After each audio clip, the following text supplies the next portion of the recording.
Herkese selam arkadaşlar. Bugün bu yumuşak kadife ipten ayıcıklı bucket şapka öreceğiz. İpin markasını görüyorsunuz ama herhangi bir marka olabilir. Şöyle kadife olması bizim için yeterli. Tığımın numarası 6 milimetre. Şimdi örmeye başlayalım. Öncelikle amigurumi örmeyi bilmiyorsanız ve bu teknikleri bilmiyorsanız benim videomu sayfamdakine bakabilirsiniz. Yukarıya da linki eklemiş olurum. Bir tane sihirli halka yapıyorum ve sihirli halkamın içine 6 sık iğne yapacağım. Şu benim halkam. Birinciyi yapıyorum. 1. İkinciyi yapıyorum. 2.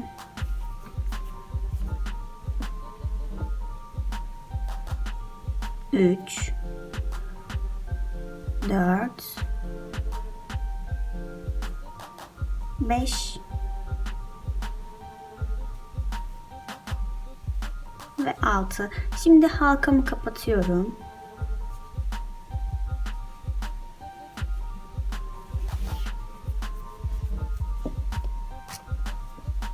Kadife iplerin duruşu çok güzel oluyor ama örerken ilmekleri göremiyor biliyorsunuz. O yüzden ilmek belirtici takacağım ben bir sıra sonra. Öncelikle bu sırada tüm ilmekleri artırıyorum. Birinciye geldim. 1 2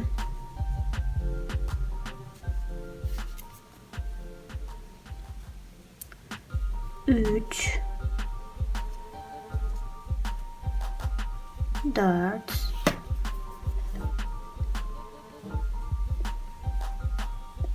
5 6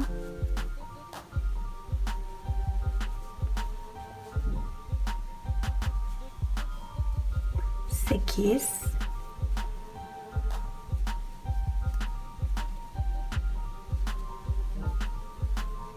10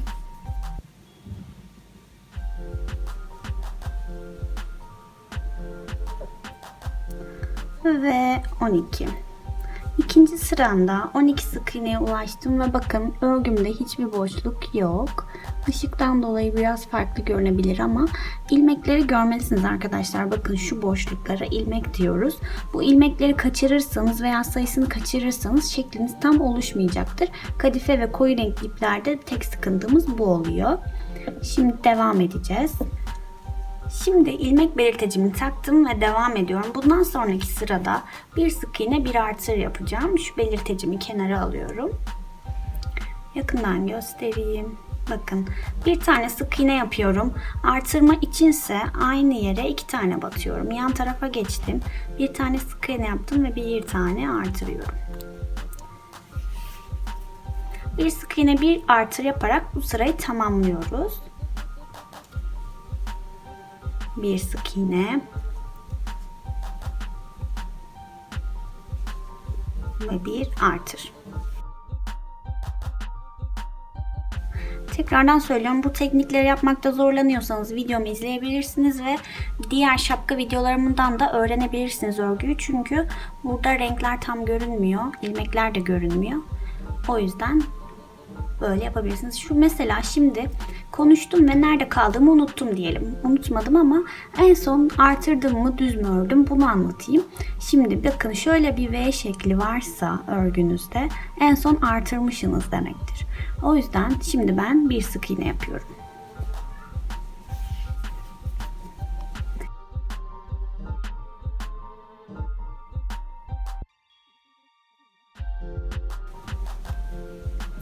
Şeklim büyümeye devam ediyor. Işıkla ilgili biraz problem var. İnşallah net görünüyordur arkadaşlar. Şimdi devam ediyorum. Tekrar net bir şekilde göstereyim. Böyle yaklaştırayım size. Bu sıramda da en son bir sık iğne bir artır yapmıştım. Şimdi 2 sık iğne bir artır yapacağım. Bir tane ördüm. Sık iğne. Bir tane daha sık iğne örüyorum. Ve üçüncüyü artırıyorum. 1, aynı yere yaptım. 2. Böyle sıra başına kadar gideceğiz. 2 sık iğne ve 1 artır. Sıramızı tamamlayalım. Evet, şeklim büyümeye devam ediyor arkadaşlar. Bundan sonrasında aynı bu mantıkla devam edeceğiz belli bir süre. 3 sık iğne 1 artır, 4 sık iğne 1 artır, 5 sık iğne 1 artır şeklinde devam edeceğiz. Nereye kadar geleceğimizi yine video içinde söylemiş olacağım. Evet arkadaşlar, 6 sık iğne 1 artır yaptığımda sıra böyle oldu. Yani boyutu böyle oldu. Şimdi bunu böyle boyunu ölçerek anlatmaya devam edeyim. Sizler de doğru mu gidiyorsunuz, yanlış mı gidiyorsunuz anlamış olursunuz. Bakın şu an bunun çapı yaklaşık 11 santim. Ben diğer bucket şapkalarımı 14 santim yapıyordum çapını. Ama bunu belki hani biraz daha kıvrımlarından dolayı kaba durabileceği için yani bir 15-16'ya çekebiliriz. O yüzden örmemiz gereken 1-2 sıra daha var. Şimdi 7 sık iğne 1 artır ve 8 sık iğne 1 artır yapalım ve ondan sonra tekrar ölçelim. 8 sık iğne 1 artır sırasını tamamladık. Gördüğünüz gibi 14 santime ulaştı aslında. Ama bundan sonra burası çukurlaşırsa kafaya tam oturmayacağını düşündüğüm için hani ip kalın olduğundan 1-2 sıra daha örelim. Şimdi 9 sık iğne 1 artır yapalım arkadaşlar. İsterseniz birlikte yapalım.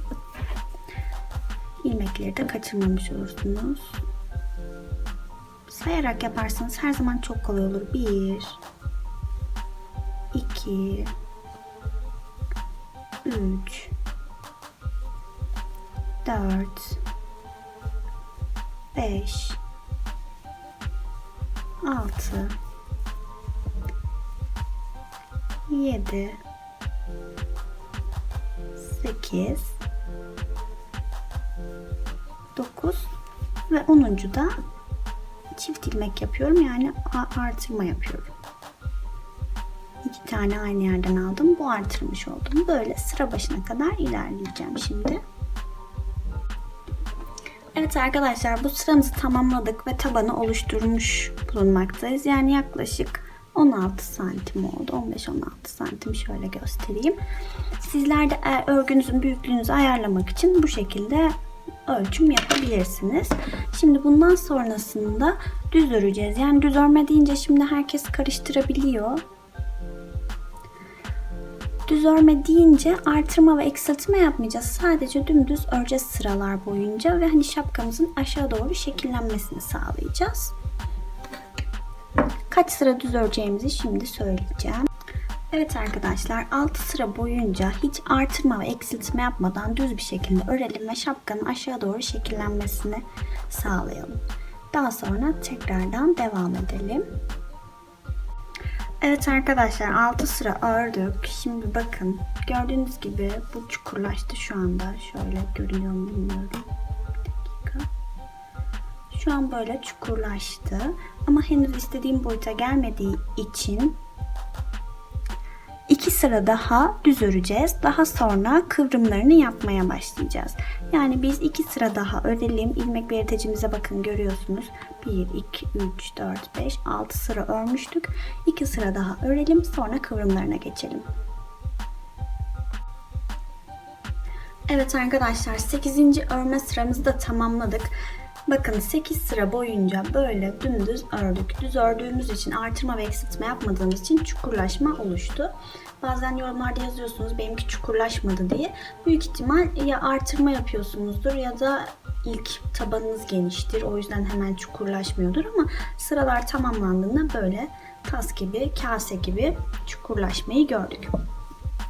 Şimdi kıvrımlarına geçiyoruz. Kıvrımları için öncelikle belirtecimi takayım hemen.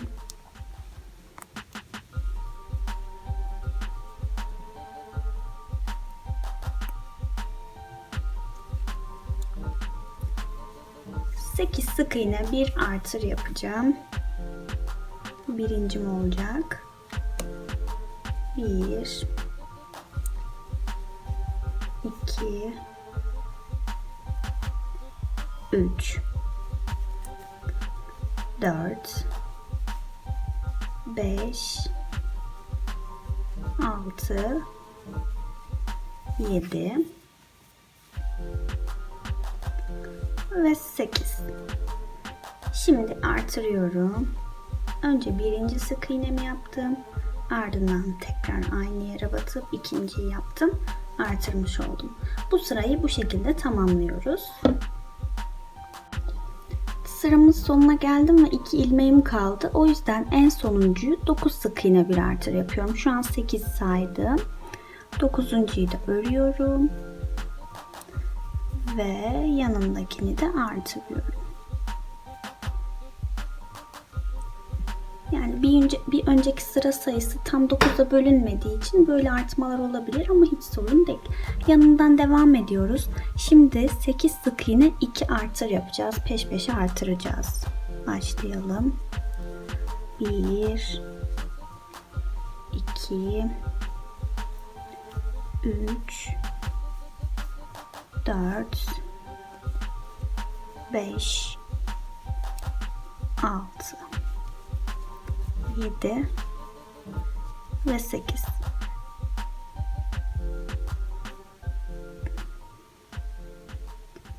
Daha önce artırdığım yerlerin üstüne denk gelmiş oluyor sanırım. Bakıyoruz hemen.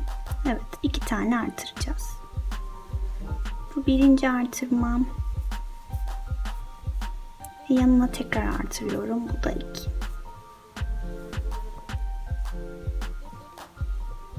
İp kaydı. Bu da ikincisi. Evet, şimdi tekrar 8 sayıyorum ve tekrar 2 artırıyorum. Bu şekilde devam edeceğim. Yine sıranın sonuna geldim. 8 ördüm, bir fazlam vardı geçen turdan. O yüzden burayı 9 sık iğne yapıyorum. Ve peş peşe 2 tane artırıyorum. Bu bir. Daha. İkinci. Bu sırayı böyle tamamladık. Bakın kıvrımlarımız hafiften oluştu. Şimdi 2 sıra düz öreceğiz, yine artırma ve eksiltme yapmayacağız arkadaşlar. Daha sonra kıvrımlara devam edeceğiz. 2 sıra düz örelim. Evet, 2 sıra düz ördük arkadaşlar. Bakın bu kıvrımlar hafif oluşmaya başladı. Şu an gösteremiyorum ama bir dakika.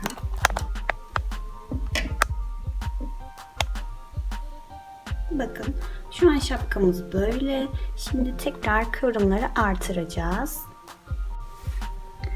Şimdi kıvrımları artırmak için 10 sık iğne bir artır yaparak devam edeceğiz.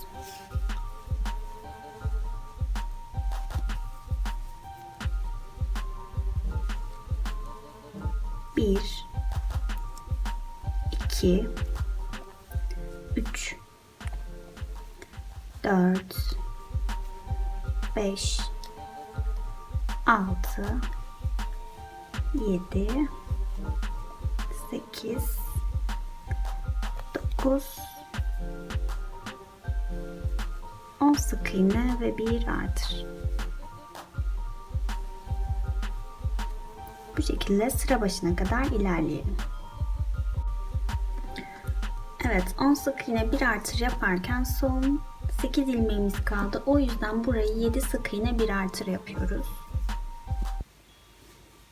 1, 2, 3, 4, 5, 6,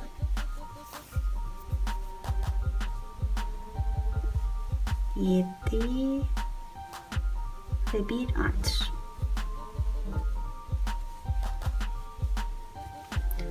Şimdi aynı diğer kıvrımda yaptığımız gibi 10 sık iğne 2 artır yapıyoruz.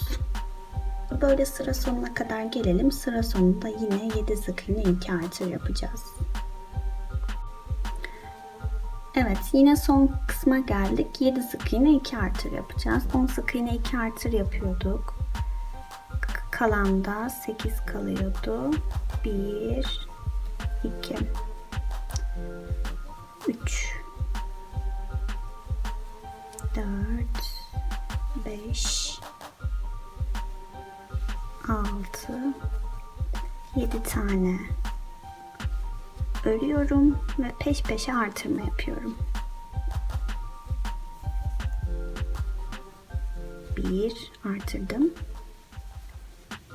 Ve ikinciyi de artırdım. Evet, bu son artırma sıramızda arkadaşlar. Bu aşamadan sonra oluşan şapkanın oluşan halini şu başında eklerim, birazdan başımdaki halini.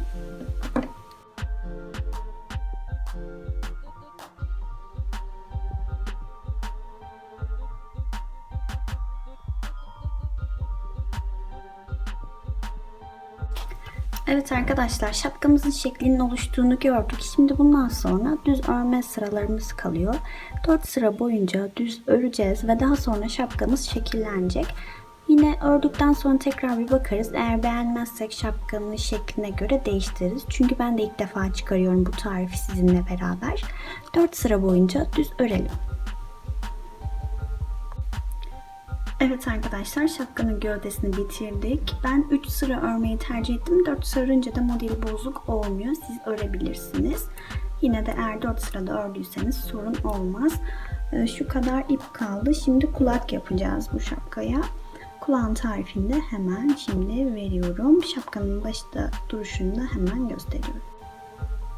Burada örgünün bitişini göstermek istiyorum arkadaşlar, nasıl yapıldığını. Şimdi en sonki ilmeğimiz şöyle duruyor. İpimiz böyle. İpi kestim öncelikle.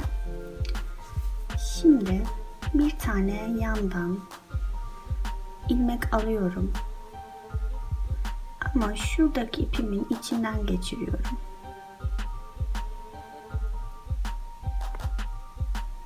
Geçirdim.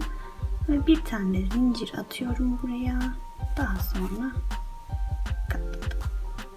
Buna ilmek kaydırma deniyor. Şapkanızı böyle bitirirseniz hem sökülmeyecektir hem de böyle kötü bir görüntü olmayacaktır. Daha sonra bunu böyle içe alabilirsiniz.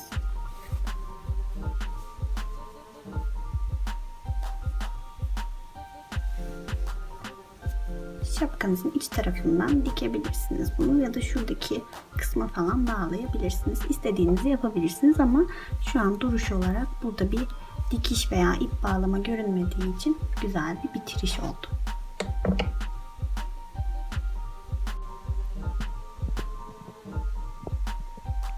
Şapkayı isterseniz böyle de kullanabilirsiniz ama ben ayıcık şeklinde yapacağım. Yani kulaklar ekleyeceğim. Kulaklar ekleyeceğim ve buradan bir askı ekleyeceğim arkadaşlar. Böyle göstereyim.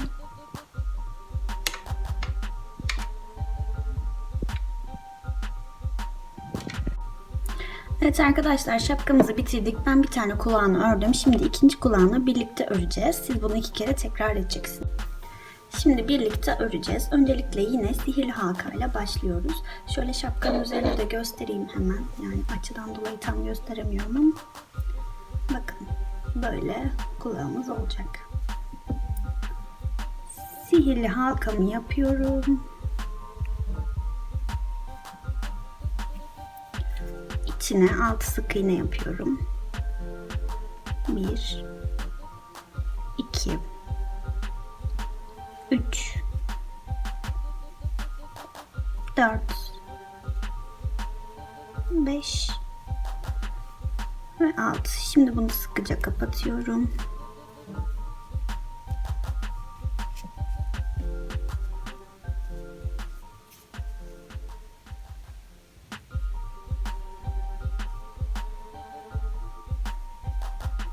İlk ilmeğe batıyorum. Bu sırada bir sık iğne bir artır yapıyorum arkadaşlar. Bir sık iğne, bir artır.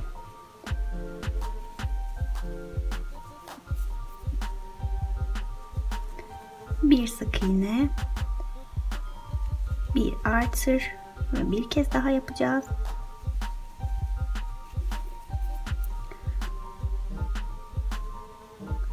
Bir sık iğne ve bir artır. Şimdi bunu öne alabiliriz. İpimiz, yani belirteç takmak yerine sıramızı biliriz. Bu sırada da 2 sık iğne bir artır yapıyorum.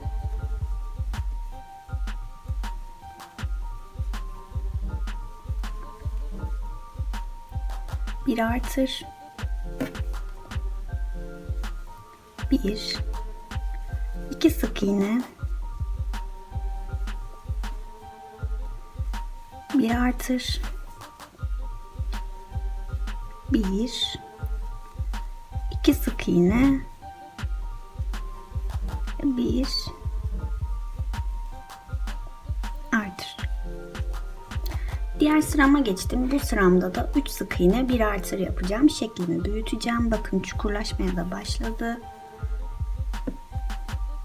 1 2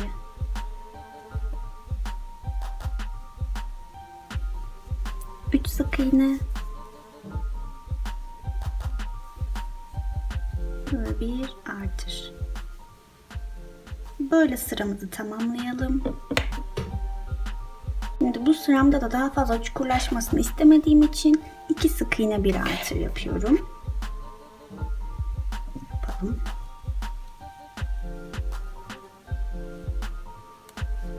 1 2 sık iğne.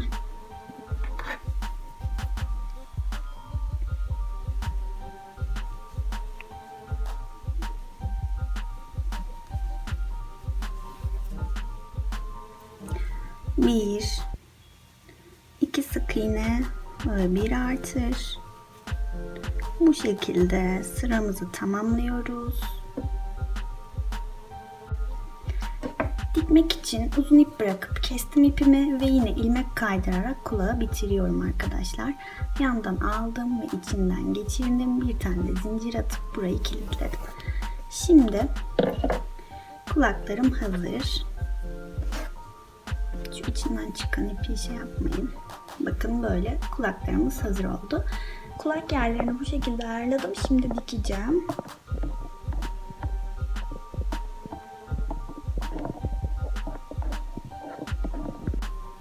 Dikmek için hem plastik hem de kalın iplere uygun olan bir iğne kullanacağım. Zaten bunları buraya iğneledim. Yani sabitlemek için yerini. Şimdi dikmeye başlıyorum. Yani sadece bu ipten burayı dikeceğiz arkadaşlar. Bu kısmı çekemezsem de zaten siz yaparsınız.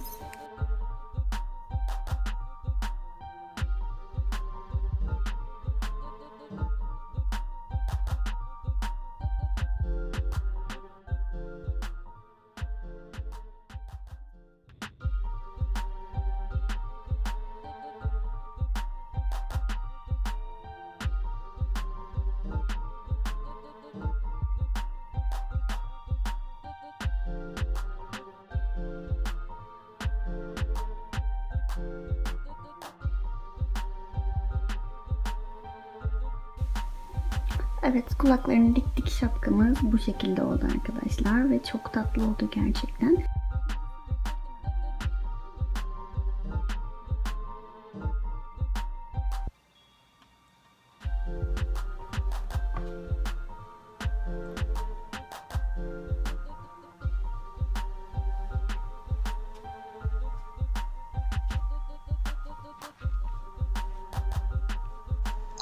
Videomu beğenip kanalıma abone olursanız çok sevinirim arkadaşlar. Daha fazla tarif için yine bildirimleri açıp yeni tariflerden haberdar olabilirsiniz. Hoşça kalın.